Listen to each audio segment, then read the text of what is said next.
this again.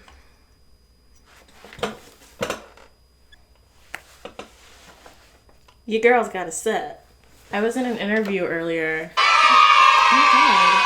Oh my god. Thank you. Thank you. Yeah, that applause was for me, from me. Thank you. Someone's got to do it. I was in an interview earlier and the person that was interviewing me was like, wow, you look like you're on a studio. I was like, oh my god, thank you. This is my childhood bedroom. I had to rip the Hannah Montana posters that I haven't taken down since I was about 14 down from the wall. So thank you. I appreciate the compliment. We're gonna try something a little bit different this time, guys. I wanted to sort of talk about TV and movies in a way that made sense to me, in a way that kind of showcased my skills, if you will. You need to relax. If you didn't know, I have a master's degree in TV production and management. I know, humble brag. I'm still in my childhood bedroom, so was it worth it? Time will tell. But I kind of wanted to talk about movies and TV in the kind of movie nerd way that I do with my friends. That was kind of the whole point of my YouTube channel. Me starting this in the first place is I wanted to talk to you guys like I talk to my friends. So let's start with a little bit of movie nerd trivia.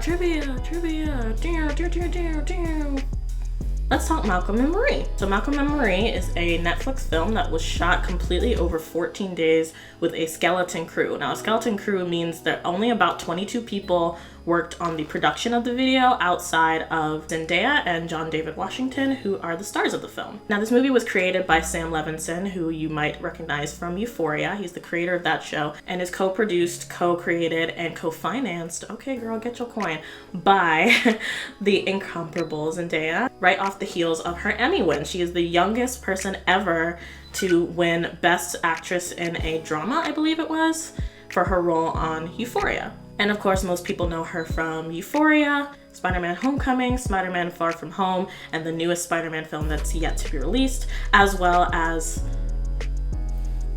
Shake It Up. Icon.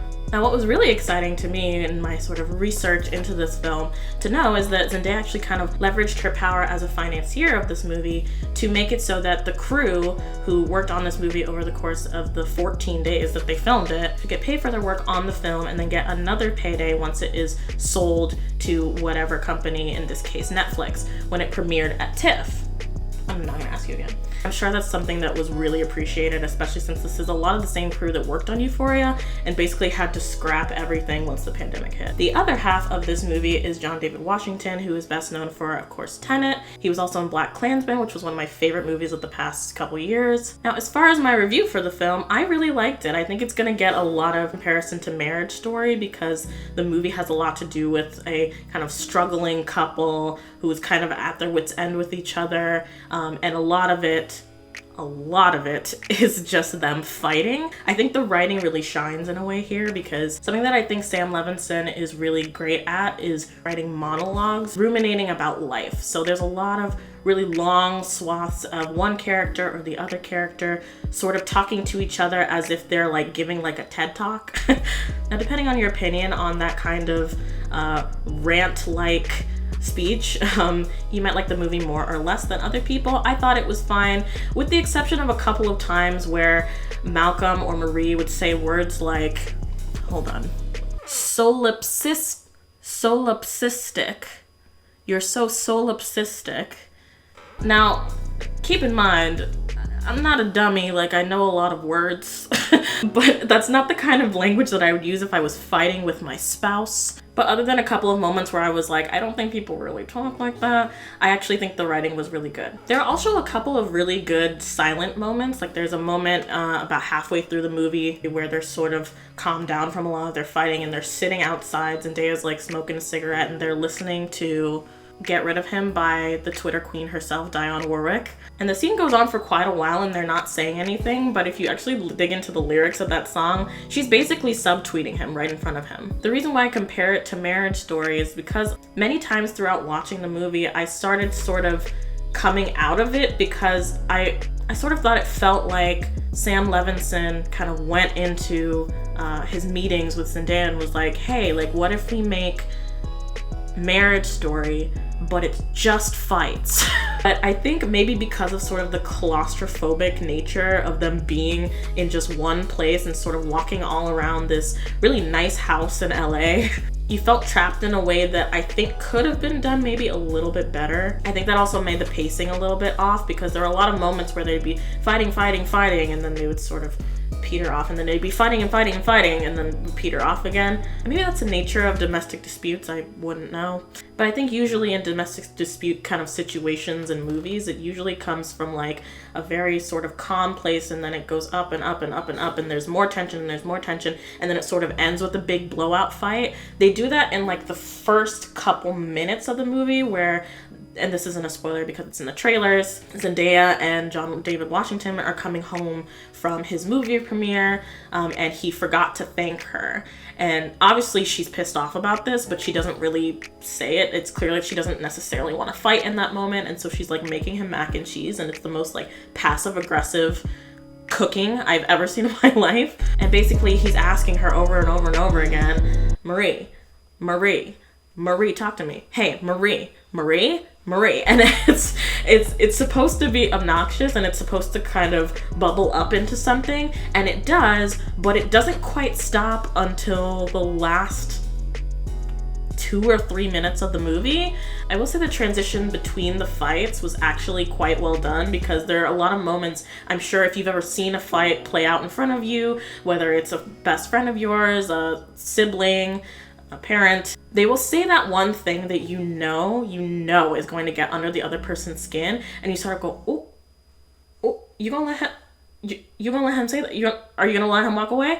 And there were literally so many moments in this movie where it was like they wouldn't say anything. The person would sort of just sit there, and you would say, oh, are you really gonna let him go? And then they would get up and they would say something to the effect of, and another thing. I think this movie has a lot more comedy than people are expecting as well. Like there are a lot of moments in between the fights where characters would go, oh, you really want to go there?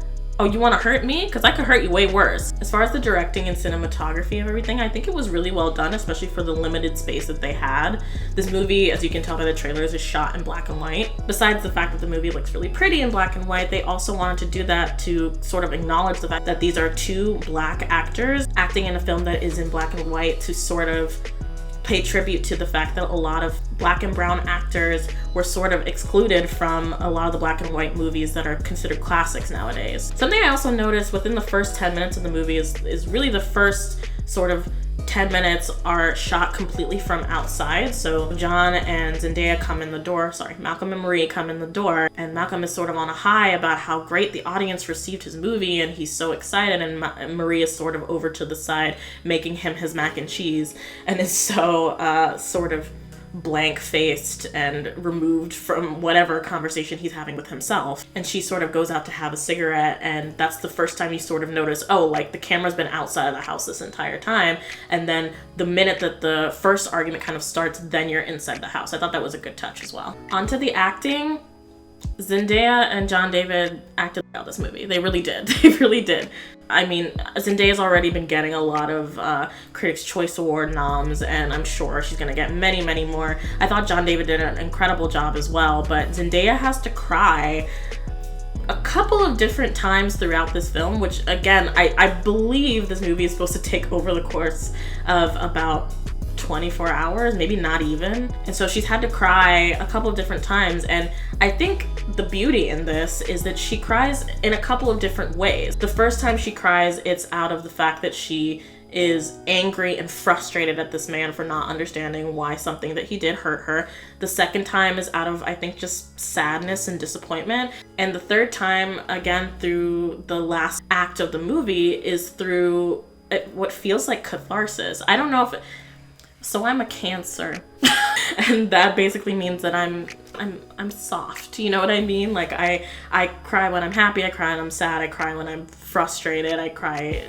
at small animals. And so I don't know if this is relatable to a lot of people, but I really felt it when she was crying out of sort of frustration and then letting all of that frustration out. You know, when you have like a bad day and just bad thing after bad thing after bad thing happen, and you're frustrated, and then it's not that anything necessarily bad, like terrible happened, it's just a series of inconveniences, and you come home and you're just like, if one more bad thing happens today, I'm a snap. Like, that kind of felt like the cry that she was doing at the end of that act. I think she deserves, I mean, she has an Emmy win for a reason, people. I would totally recommend this movie. I think it was really well done. I think Zendaya is a queen. I think John David Washington is incredible. And I think Sam Levinson is, I mean, it's weird to say that he's an up and comer. I think it's just, he's not like a household name or anything, but I think he probably should be. I really, really enjoyed this movie. I love Euphoria also as well. If you haven't watched that, what are you doing? But that's it for my review. If you have any feelings, dissenting or otherwise, on this movie, please let me know in the comment section down below. But that's it for this video, guys. See you in the next one.